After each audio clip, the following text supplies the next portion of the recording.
Gloria a Dios. ¿Están listos para recibir la palabra del Señor, hermanos? Abran sus Biblias, por favor, en el Evangelio según San Juan. Nos vamos a ubicar en el capítulo 18, hermanos, hermanas.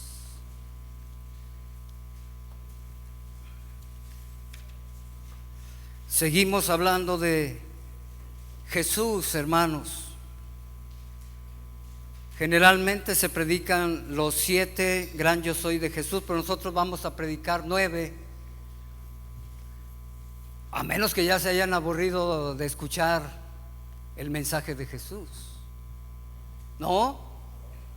Gloria a Dios. Qué hermoso es hablar de Jesús. Es maravilloso, hermanos, pensar cómo Dios, el Padre, se reveló a través de ese nombre que hemos pronunciado muchas veces a lo largo de esta serie que hemos predicado. Recordamos cuando en el libro de Éxodo Dios llama a Moisés y se da a conocer como yo soy el que soy. Y luego transcurre la historia, hermanos,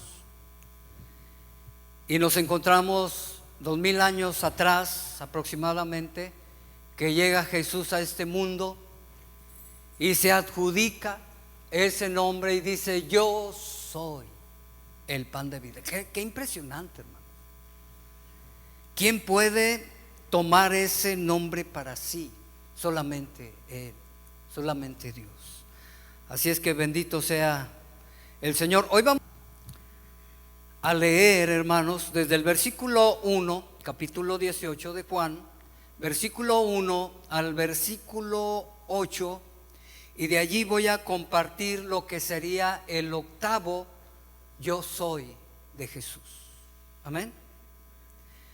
Dice la palabra de Dios: habiendo dicho Jesús estas cosas, salió con sus discípulos al otro lado del torrente de Cedrón, donde había un huerto, en el cual entró con sus discípulos. Y también Judas, el que le entregaba, conocía aquel lugar, porque muchas veces Jesús se había reunido allí con sus discípulos. Judas, pues, tomando una compañía de soldados y alguaciles de los principales sacerdotes y de los fariseos, fue allí con linternas y antorchas y con armas. Pero Jesús, sabiendo todas las cosas que le habían de sobrevenir, se adelantó y les dijo: ¿a quién buscáis? Le respondieron: a Jesús Nazareno.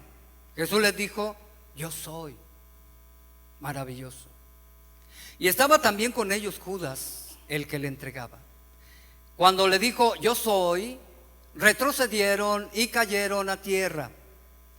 Volvió pues a preguntarles: ¿a quién buscáis? Y ellos respondieron o dijeron: a Jesús Nazareno. Respondió Jesús: os he dicho que yo soy. Pues si me buscáis a mí, dejad ir a estos. Palabra de Dios. Oremos. Padre Santo, te bendecimos, Dios Todopoderoso. Te glorificamos, hemos cantado a tu nombre, hemos exaltado tu grandeza, Padre, a través de los cánticos. Queremos glorificar tu nombre a través de tu palabra. Y queremos pedirte, Señor, que mientras tu siervo habla, tú le bendigas a él, que pueda comunicar tu mensaje. Y que tu Espíritu Santo nos ministre a todos, en particular como cada uno necesita y que contiene, Señor, el deseo tuyo, que tiene que ver con tu voluntad. Santo Espíritu, ministranos. En el nombre de Cristo te lo pedimos y decimos amén. Gloria a Dios, hermanos.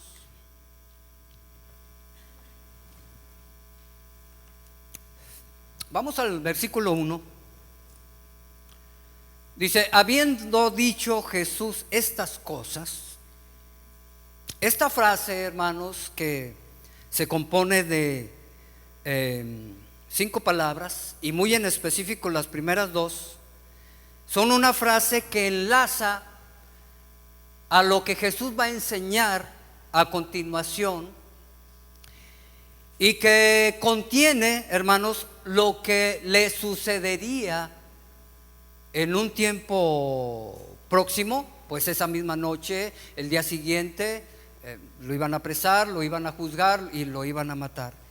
Y cuando el escritor dice, habiendo dicho Jesús estas cosas, se refiere a todo lo que en esa sección Jesús dijo y enseñó a sus discípulos. Si puede abrir o darle vuelta a sus páginas hasta llegar al capítulo 13, nos damos cuenta de el contexto, ¿sí?, de lo que precisamente está hablando allí el escritor. ¿Qué había dicho Jesús? Recordemos, hermanos, que en esta escena, hermanos, Jesús está celebrando la Pascua con sus discípulos. Amén. ¿Y en qué lugar se encontraban? Es un lugar muy famoso. Se encontraban en el aposento alto. Y precisamente en ese aposento donde estaba Jesús, impresionantemente ese aposento había sido preparado, ¿verdad? Impresionantemente, porque, hermanos, antes de estar allí, Jesús envió a 2 de sus discípulos a cierto hombre a decirle, el Señor dice, aquí voy a celebrar la Pascua, prepárate. Imagínense lo que está involucrado en esas palabras. Quiere decir que Dios le reveló a ese hombre, el dueño del aposento, que eso iba a suceder. O sea, hay tantas cosas, hermanos, tantas cosas sobrenaturales que se mueven en toda esta escena que comienza en el capítulo 13. Y ahí vemos en el capítulo 13, hermanos, que Jesús les habla acerca de la humildad. ¿Recuerdan? Que les lava los pies a sus discípulos, y están sentados a la mesa, y los 12 alrededor de Jesús en la mesa. Y estando allí en la mesa, los otros evangelios nos dicen que Jesús instituye lo que ahora conocemos como la Santa Cena, la Eucaristía. De hecho, la acabamos de tomar, ¿verdad? Y estando ahí en ese aposento, hermanos, Jesús anuncia la traición de Judas. ¿Recuerdan? Anuncia también la negación de Pedro. También les enseña y les anuncia el camino único que llega al Padre Celestial y a las moradas celestiales eternas. También les habla acerca de la promesa del Espíritu Santo, porque Jesús les había anunciado su muerte. Amén. En los otros evangelios aparece ahí el anuncio de su muerte en este contexto, hermanos. Y entonces estaban tristes, y el Señor les dice, no se preocupen tanto, les voy a enviar a otro, ¿sí?, consolador, para que esté con vosotros todos los días. Les habló también acerca de la vid verdadera. Les dijo acerca del aborrecimiento del mundo hacia ellos. Les habló acerca de la obra del Espíritu Santo, lo que el Espíritu Santo iba a hacer en el mundo y lo que el Espíritu Santo iba a hacer en sus discípulos. Amén. Les habló acerca de la victoria sobre el mundo. Yo he vencido, ustedes también. Ustedes también. Yo he vencido al mundo, ustedes también vencerán, hermanos. ¿Sí? Y luego en el capítulo 17, hermanos, tenemos la famosa oración que el Señor Jesucristo hace por sus discípulos antes de salir de ese aposento. Entonces, cuando nos encontramos en el capítulo 18 y dice el versículo 1, habiendo dicho Jesús estas cosas, precisamente se refiere el escritor a todo lo que acababa de decir. Amén. Y entonces se levantan de aquella mesa, de aquel aposento, salen y se dirigen ahí, dice el versículo 1, al otro lado del torrente de Cedrón, donde había un huerto, en el cual entró con sus discípulos. Imagínense, hermano, Jesús sale, habían tomado la cena, la Pascua, y aquí encontramos algo maravilloso, porque es precisamente en esa noche, en ese aposento, donde Jesús toma como ilustración y como enlace la Pascua para instituir la cena del Señor. Amén. Y la cena del Señor tiene que ver también con su muerte, y su muerte tiene que ver con la liberación de todos aquellos que habrían de creer. Entonces, la Pascua simbolizaba la liberación del pueblo de Israel de Egipto. La Santa Cena, hermanos, y la muerte del Señor, hermanos, ha sido utilizada por el Padre y por Cristo para liberarnos a todos los que hemos de creer. Así es que qué maravilloso, ¿verdad? Volvemos al versículo 1, dice que había un huerto. Salen del aposento y se van a un huerto, dice ahí. En los otros evangelios dicen que era el huerto de Getsemaní. ¿Estamos? Ustedes pueden leer Mateo capítulo 26 y ahí van a encontrar que entró al huerto, y en ese huerto fue donde oró. ¿Recuerdan? Ahora pensemos en el huerto. Fíjense ustedes, en Génesis capítulo 3 nos dice que el pecado entró cuando estaba el hombre y la mujer en un huerto. En un huerto, hermanos, comenzó la decadencia de la humanidad.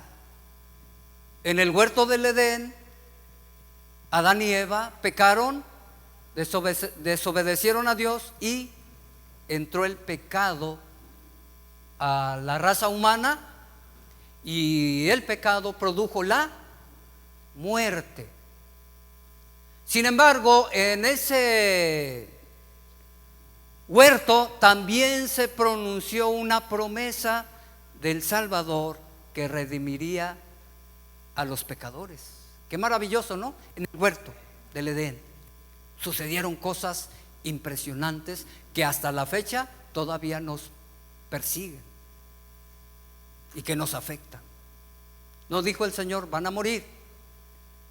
Y no han muerto todos los seres humanos, y no moriremos nosotros. En ese huerto ocurrió algo impresionante, hermano. Bueno, impresionantemente, hermanos, en ese huerto que menciona el versículo 1, el huerto de Getsemaní, hermanos, es donde comienza la pasión de Cristo. En ese huerto de Getsemaní. Llegaron al huerto, Jesús les dijo: quedaos aquí, y se apartó y se llevó a 3 discípulos, ¿recuerdan? A Juan, Jacobo y a Pedro. Y se apartó de los demás y les dijo a los 3: aquí quédense, yo voy a orar. Y es donde comienza su agonía, hermanos, su angustia, su sufrimiento en ese huerto de Getsemaní. ¿No dice la Escritura que oraba angustiosamente? Mi alma está triste hasta la muerte. Comenzó una nueva etapa en el ministerio terrenal de Cristo, allí en ese huerto. La palabra de Dios en Lucas nos dice que caían gotas como de sangre, gotas de sangre, ¿sí? De lo angustiado que estaba nuestro bendito Redentor. Imagínense ustedes, hermano. Se ha comprobado médicamente, científicamente, que un ser humano puede llorar, puede sudar, ¿sí? Sudar gotas de sangre. Se ha comprobado. Y bueno, el punto es que, hermanos, es ahí en ese huerto donde comienza la pasión de Cristo, los sufrimientos de Cristo, y comienza el proceso de redención de la raza humana. Fue en un huerto allá en el Edén donde la raza humana cayó. Y fue en un huerto conocido como el Getsemaní donde Jesús comienza ese nuevo vertedero, hermanos, de su ministerio. Se preparaba para ir a la cruz. Quiero que piensen eso. Sí. Él ya estaba preparado, se estaba preparando ahí en el huerto. Estaba luchando, hermanos. Estaba sufriendo, estaba angustiado porque él sabía lo que iba a acontecer. Amén. Impresionantemente vemos, hermanos, que cuando Jesús muere, es sepultado en un huerto. Noten me parece que es el capítulo 20.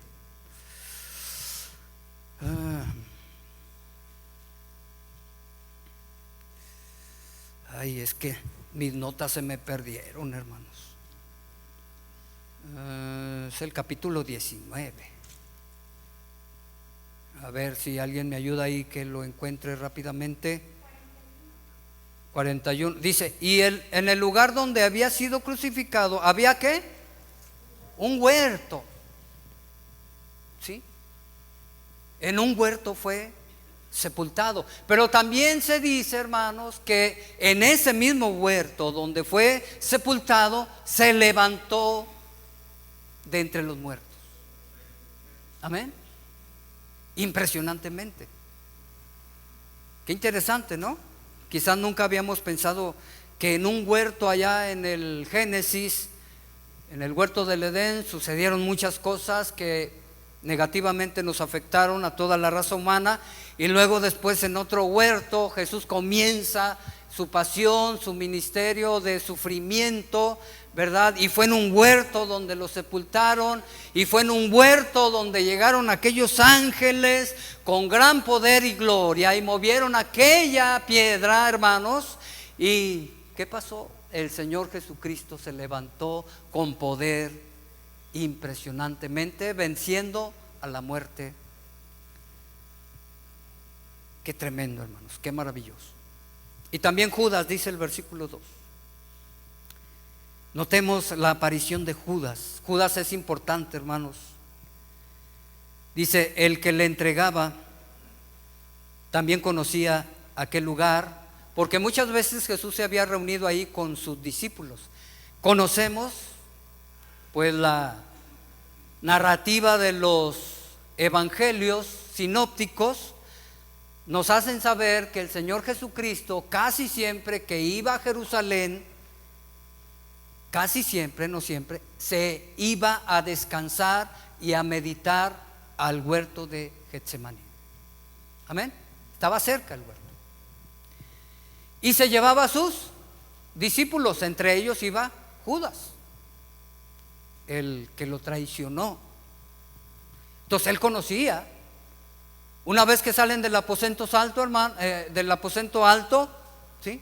Judas va a hacer lo que iba a hacer, ¿verdad? A traicionar al Señor Jesucristo, iba a organizar a todo el comité de los enemigos e iba a ir precisamente a ese lugar, a ese huerto, porque conocía que Jesús se reunía ahí para descansar. Ese huerto, hermanos, era apropiado para meditar, para orar, y por eso Jesús seguido iba ahí y sus discípulos con él. El versículo 3 nos narra, hermanos, que Judas, dice, tomando una compañía de soldados, noten, estos soldados eran soldados romanos, y para que esto fuera posible tenían que haber hecho un convenio, pedir un permiso al imperio romano, al gobernante romano. Dice, y también alguaciles de los principales sacerdotes y de los fariseos, los líderes religiosos judíos, del pueblo judío. Amén. Dice, fue allí con linternas y antorchas y con armas. Aquí tenemos, hermanos, en el versículo 3, los enemigos de Cristo, los enemigos del Evangelio, los enemigos de Dios.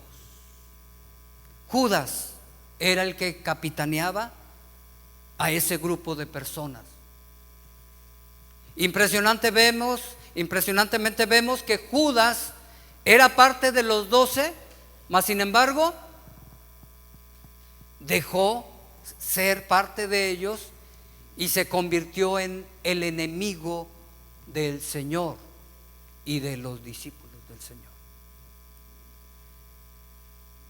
Y no solo él, sino que también convocó a los soldados, a los alguaciles, y fue allí, hermanos, al huerto, y como estaba oscuro, no había luz eléctrica en ese tiempo, hermanos, llevaron sus linternas, sus antorchas, y como a un criminal se llevaron también las armas para poderlo apresar. Iban con toda la intención. Interesante es que los soldados romanos y los alguaciles, hermanos, no se podían ver, se odiaban. Pero ahí vemos que se unen, ¿sí? Se unen contra el Señor, Dios Todopoderoso. Y así estaba escrito. ¿Recuerdan el Salmo 2? Cuando David escribe, inspirado por el Espíritu Santo: ¿por qué se amotinan los hombres y la gente piensa cosas vanas? Porque se unieron contra el Señor y contra su Cristo, ¿sí? Se unieron en esa santa ciudad de Jerusalén para hacer todo lo que su consejo les había ya determinado. Y el Señor dijo: el Señor los mirará y se va a reír de ellos, ¿sí? Porque aunque era plan, eso estaba planeado, hermanos, como quiera los que toman parte en ese acontecimiento, pues pobres de ellos. Iban con linternas y antorchas ante el gran sol de justicia, que es el Señor Jesucristo. Iban con linternas, hermanos, con armas. Llevaban espadas, llevaban palos puntiagudos, llevaban resorteras, hermanos, tirabolijas y todo lo que pudiéramos imaginar, ¿sí? Contra el sol de justicia y contra aquel que porta la espada de dos filos, como dice Apocalipsis, que es su palabra. Y ahorita vamos a ver lo que ocasionó cuando pronunció sus palabras. El versículo 4 dice: pero Jesús, sabiendo todas las cosas que le habían de sobrevenir. Sabemos que Jesús sabía todas las cosas, no solo lo que le iba a acontecer, porque Él es Dios, hermanos, y dentro de sus cualidades, su naturaleza divina, es que Él es omnisciente, sabe todo, ¿sí? Amén. En varias ocasiones Él no se fiaba de los hombres porque Él conocía sus pensamientos. Él los conocía a todos y a veces no se fiaba de los hombres. Pero aquí el punto es que Jesús sabía que iban a ir por Él, que lo iban a apresar, que lo iban a juzgar injustamente, que lo iban a golpear, que lo iban a mandar con los gobernantes romanos, que lo iban a lacerar, hermanos, que lo iban a castigar duramente y que lo iban a crucificar. Él sabía todo eso. Aún así, el Señor dice: ¿a quién buscáis? ¿Qué hubiera hecho usted si sabe que van a ir por usted y le va a ir como en feria? ¿Qué hubiera hecho? Ahí nos vemos, ¿verdad? Fuga, dicen los jóvenes. El versículo 5: le respondieron a Jesús Nazareno. Jesús les dijo, dígalo, 1, 2, 3, yo soy. y estaba también con ellos Judas, el que le entregaba. Impresionante la declaración de Jesús.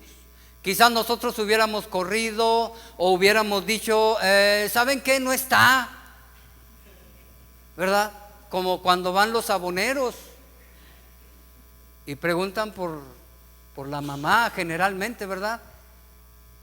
Y no está. O quizás hubiéramos dicho, no sé, ahorita viene, ¿verdad? O qué sé yo. Pero Jesús, conociendo lo que le iban a hacer, aún así, Él dijo, yo soy.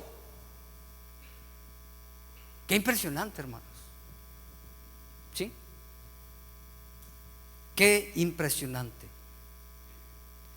Versículo 6 menciona a Judas ahí, y el escritor lo menciona porque tristemente Judas era parte de los 12, pero ahí ya era un enemigo del Señor. Versículo 6, cuando les dijo yo soy, ¿qué pasó, hermanos? Retrocedieron y cayeron a tierra. Impresionante. Aquellos iban con armas, como ya lo mencioné, ¿no? Ahorita lo vamos a agarrar y lo vamos a surtir, ¿verdad, hermano Pastor Luis? Así decíamos cuando, bueno, él está chavo, yo ya no tanto. Lo vamos a surtir. Y el Señor Jesucristo, bendito sea, con su palabra, con esa declaración, yo soy, hermanos, retrocedieron y cayeron a la tierra, al suelo. ¿Saben qué? Su palabra tiene. Denle un aplauso, hermano. Su palabra tiene poder. Su palabra tiene poder. No fue Él quien con el Padre y el Espíritu Santo pronunciaron la palabra en Génesis y todo fue hecho. Su palabra tiene poder. No fue en una ocasión cuando se levantó una tempestad y estaban los discípulos en una barca y pensaron que se iban a morir. Cuando el Señor Jesús dijo al viento y a la mar, calla, enmudece. No fue el Señor Jesucristo, hermanos, que con su palabra sanó a millares y con su palabra liberó a muchos endemoniados y con su palabra, hermanos, levantó a algunos que habían muerto. No es con su palabra que sustenta todas las cosas, como dice Hebreos capítulo 1, su palabra tiene poder. Aquellos iban confiados en que con las espadas, no, ahorita lo agarramos, hermanos. Miren, si hubiera querido Jesús, ellos no solo caen en la tierra, ellos se mueren. ¿Sí? Ellos se mueren. Porque basta para el Señor decir, muere y te mueres. ¿Cuántos lo creen?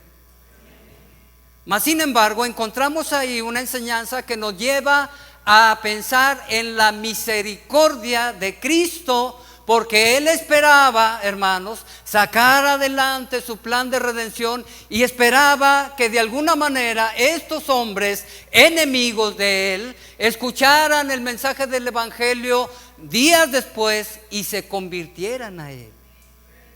¡Qué maravilloso!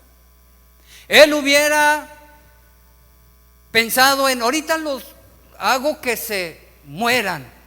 O lo que le dijo a Pedro en otro evangelio, que le dijo, Pedro, guarda tu espada. ¿Qué no sabes que yo puedo pedir a mi Padre cuántos ángeles? ¿Saben lo que significa cuántos ángeles son? Hermanos, él podía haber pedido ángeles para que lo defendieran. Pero ¿saben qué? Lo maravilloso es que no lo hizo. Y aquí encontramos mucha enseñanza. ¿Por qué no lo hizo? Ya mencioné un asunto ahí. La misericordia para esos hombres. ¿Por qué no lo hizo, hermanos? porque, hermano, ya había llegado su hora, ¿sí?, de entregarse.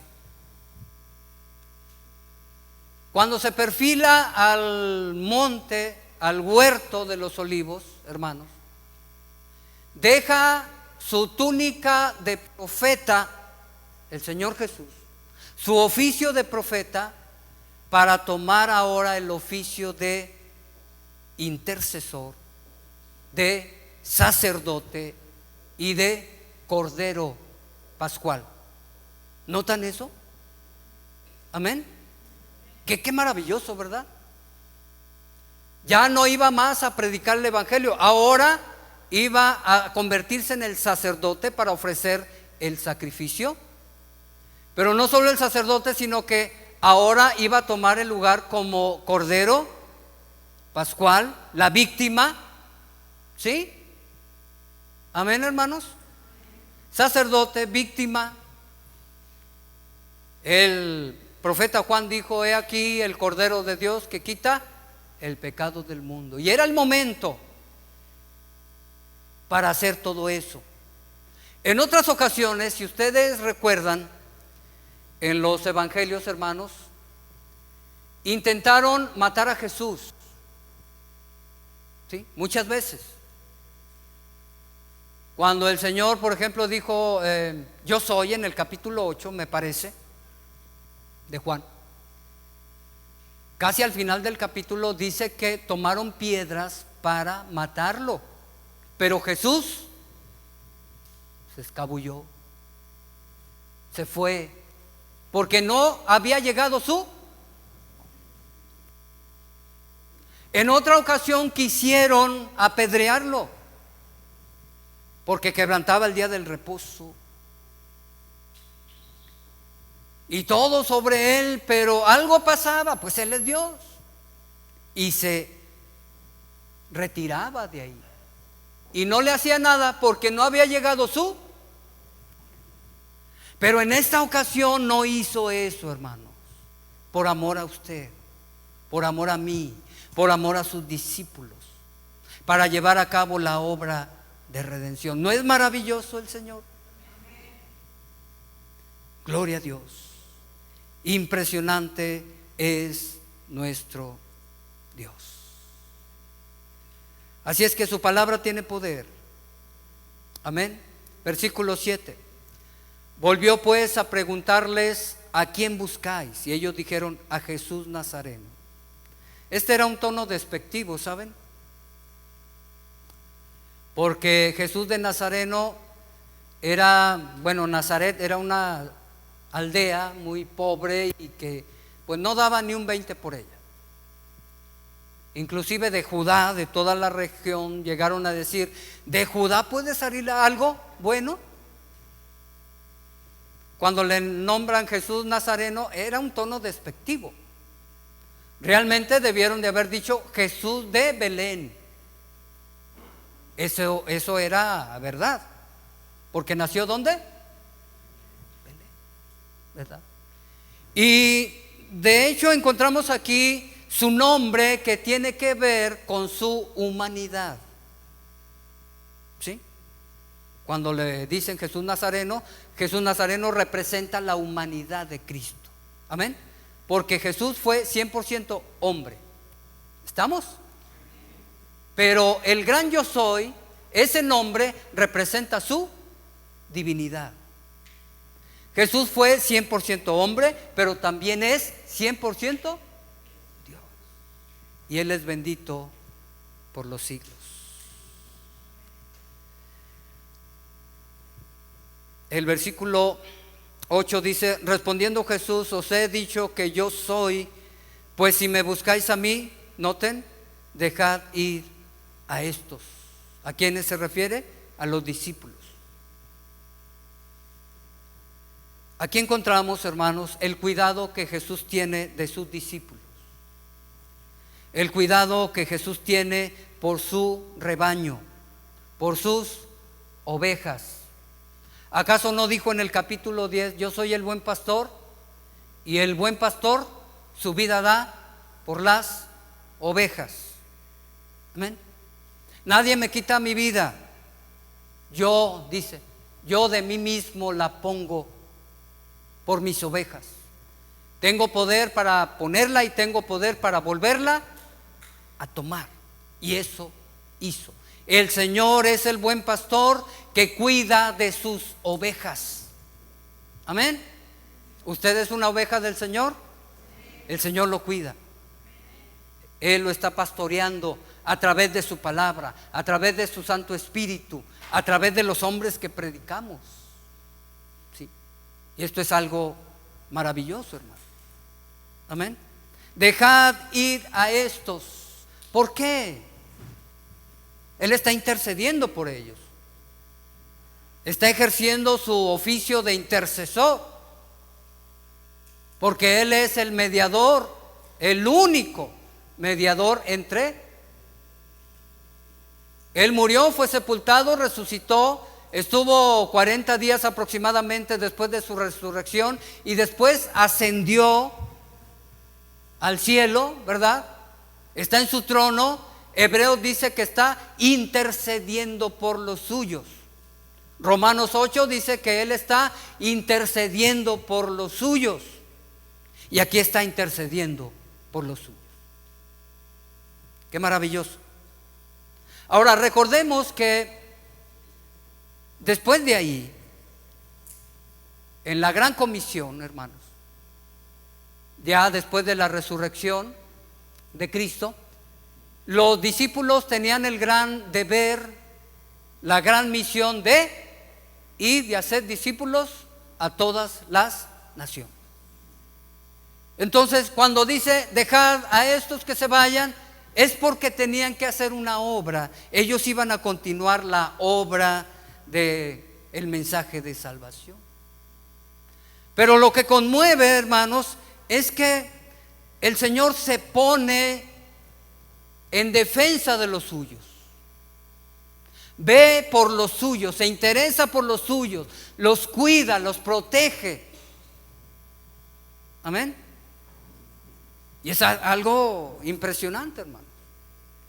Aunque después, aunque los protegió y todo, sabemos que más adelante allí en el versículo 10 dice que Pedro sacó la espada y le cortó la oreja a uno de los que iban ahí de la guardia. Aunque después todos fueron dispersados, pero Jesús hizo lo que como buen pastor debía hacer, protegerlos. ¿Qué hubiera pasado si se los llevan también a ellos presos? Porque la policía o la gente que cuida el orden no respeta, ¿verdad? A veces llegaba, bueno, a mí nunca me llevaron a la cárcel, nunca, gracias a Dios. Pero me escabullía, ¿no?, cuando miraba la patrulla. Pero el hecho es, muchas veces, hermanos, llegaba un muchacho al barrio, ahí a la esquina donde nos juntábamos, y de repente llega la patrulla. Aquel muchacho ni cuenta, o sea, los demás estaban tomando esto, lo otro, y llegó, ¿verdad? Y van para arriba todos. ¿Sí? Y aquí el Señor dice, no, déjenlos a ellos. Yo aquí estoy para, háganme a mí lo que quieran, llévenme a mí. Y el Señor, hermanos, libró a sus discípulos. Así es que encontramos mucha enseñanza aquí.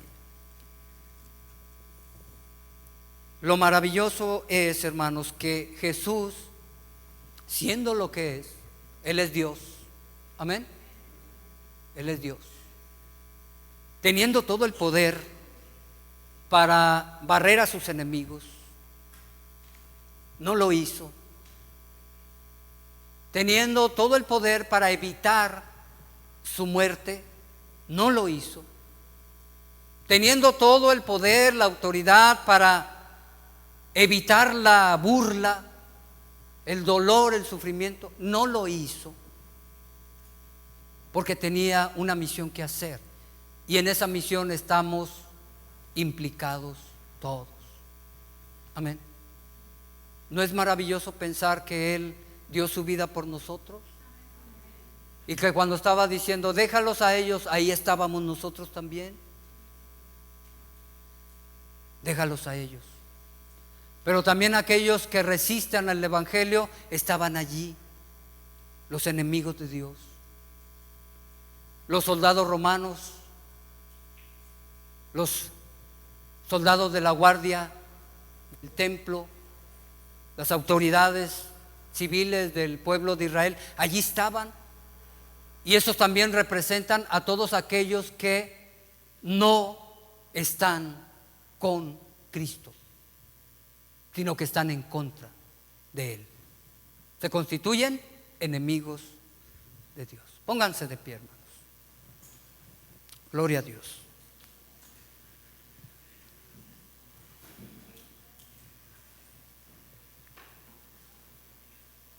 ¿Qué debemos hacer, hermanos, con todo esto? ¿Qué debemos hacer con este mensaje? ¿Saben qué? Debemos ser ejemplo, así como nuestro Señor lo fue. Amén. Miren, Él sabía y conoce toda situación adversa y no adversa.